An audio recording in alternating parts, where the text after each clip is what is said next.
Hello and welcome to our video podcast on Berlin with me, Tevye Markson, and my good friend Christopher Manley. Last week on Berlin Video Podcast. Today we will be talking about the Berlin Wall and the two states that lived on each side. The German Democratic Republic, or GDR, in East Berlin, and the Federal Republic of Germany, or FRG, in West Berlin. Coming up, which wall? Wall facts. The building of the wall. Analysis of speeches by US Presidents John F. Kennedy and Ronald Reagan. The fall of the wall. And an extra special feature at the end of this video podcast covering an array of issues relevant to the Berlin Wall. Thank you and enjoy. But there was one thing that split the two cities. A wall. Not this wall. Or this wall.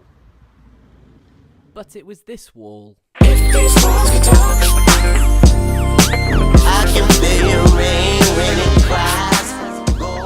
Facts. Okay, now the wall stood from 1961 until its eventual bringing down in October 3rd, 1989. Now over the course of the wall's standing, a lot of West Germans used to throw their unwanted rubbish and litter, such as this, over the wall.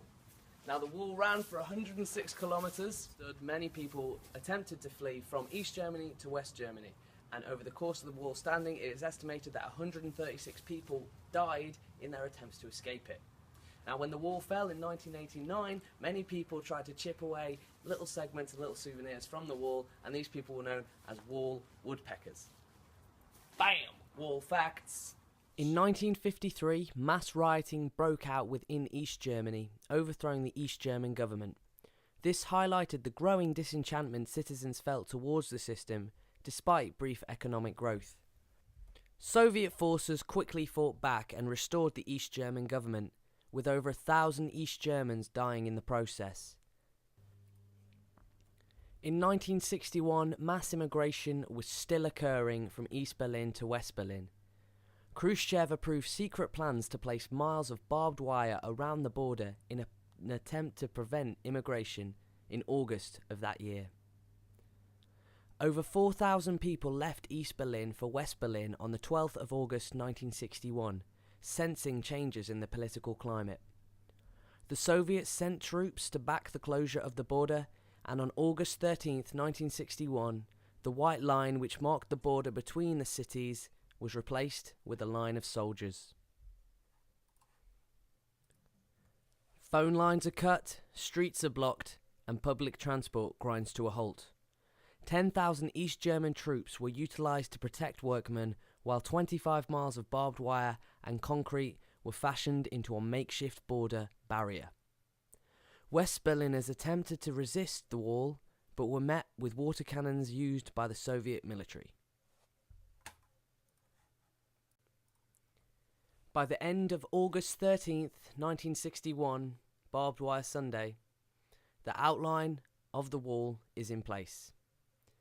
Ulbricht names it an anti-fascist protection wall, in keeping with the East German processes of denazification.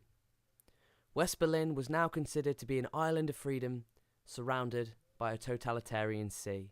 In his speech in West Berlin on the 26th of June 1963, President Kennedy argued that those who called communism the wave of the future, those who said the rest of the world could work with communists, and those who said communism was a necessary evil in the pursuit of economic progress, should come to Berlin and see the truth.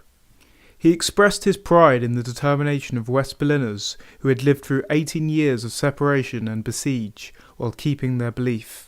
He stated that the wall is the most obvious and vivid demonstration of the failures of the communist system, calling it an offence against history and humanity.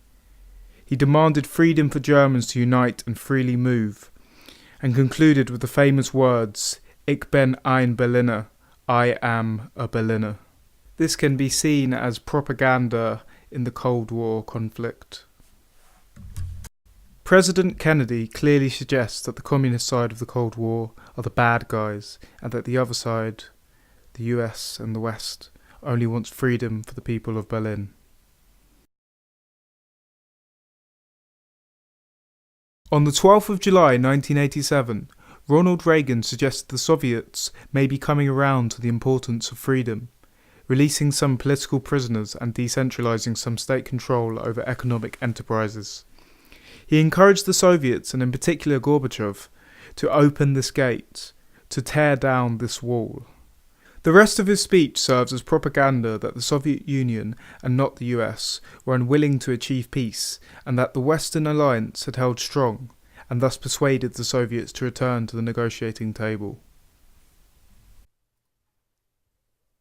After 28 years of the wall standing, the East German government finally decided to order guards to stop firing at East Germans attempting to flee. Official figures state only 136 people were killed attempting to escape the wall. Historians estimate the figure to be much higher, suggesting that it could be well into the thousands. Gorbachev, the Premier of the Soviet Union, visited East Berlin and announced that policy would no longer be made in Moscow and powers were to be transferred to East Germany. This was a clear indication that the firm grip the Soviets held on East Germany was loosening, whilst also suggesting the tyrannical era of the kill zone Berlin Wall was drawing to a close. The General Communist Committee of East Germany attempted to rectify the problem of mass immigration to the West occurring once the kill zones had been removed. With Gorbachev and the Soviets backing away, a power vacuum formed, and more relaxed travelling policies were suggested.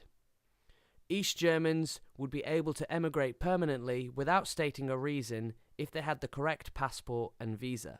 On November 9th, 1989, leader of the Communist Party, Schabowski, accidentally announced this policy in front of a live press conference audience. However, with a lack of direction from the Kremlin and to the border guards, miscommunication caused checkpoints to be completely unguarded.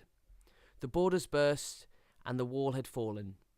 Despite offers of military support from the Soviets and the Warsaw Pact, Gorbachev condoned the actions and the GDR finally stood down.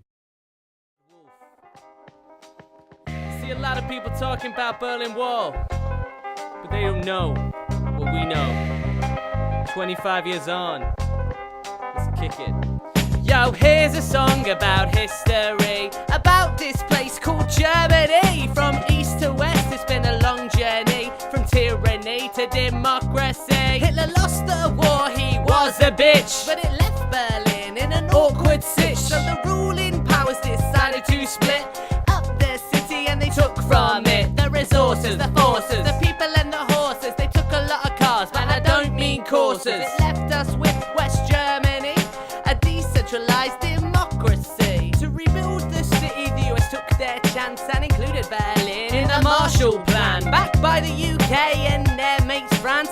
Moscow replied with an aggressive stance. Dangerous borders of the Cold War, two enemies sitting on the back door. The Stasi, the Nazi, the political safari was forming. The army faced off at Checkpoint Charlie. It came close to World War III, stopped by a visit from Kennedy. He said a few words to calm the procedure, ending on the phrase "Ich bin ein Berliner."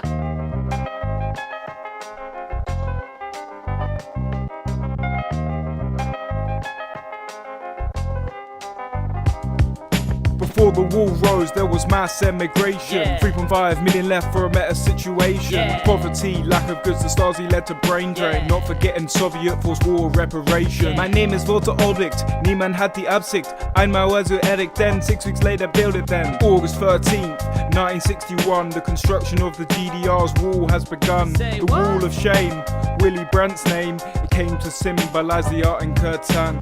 Wall sickness, Mauerkrankheit, suffered by East Germans in the wall site. Depression, lack of purpose, listlessness, attempted suicide, mental illness. Around 5,000 people successfully deflected to West Berlin after the wall was erected. Tunnels, ultralights and hot air balloon, and one even made it in a sports saloon. A sports saloon, a sports saloon. One even made it in a sports saloon.